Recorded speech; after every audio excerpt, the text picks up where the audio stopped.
27th of June, 2011.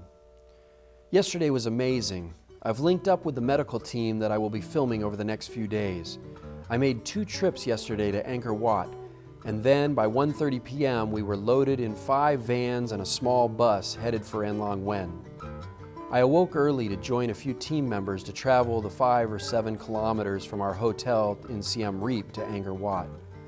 We drove through the dark and arrived in time to film the sunrise over the temple. Angkor Wat was built about 1,000 years ago as a Hindu temple. Time and politics turned it into a Buddhist temple, but it remains today as a testament to what man can accomplish with limited tools and amazing amount of sweat and muscle.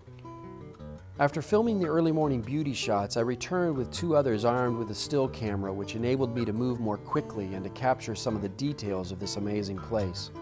Our guide told us that it took approximately 1 million people working 37 years to build the structure. Each massive stone traveled 50 kilometers from the quarry to a barge on the river, back to the land, being moved by the strength of elephants. The detailed artistry includes massive bas-reliefs picturing amazing events of heaven and hell, the churning of the ocean, and the armies of the Kumar Empire.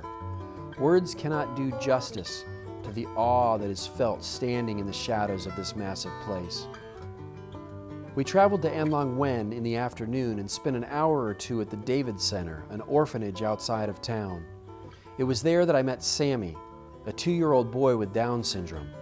Having a 3-year-old girl of my own with Down syndrome, I was immediately attracted to this little boy. Over dinner with the directors of the orphanage, I learned that their center is not set up to handle kids like Sammy.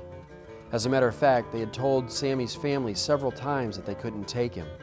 The family didn't know what to do when word got back to the orphanage that Sammy's family had decided that the only solution was to throw Sammy into the river. It was then that the orphanage decided that they would find a way to help. I also learned from the directors that U.S.-Cambodia relations do not allow for adoptions of Cambodian children to U.S. families. Tragic. When my wife and I had our little girl, we learned that between 90 and 95% of babies with Down syndrome in the U.S.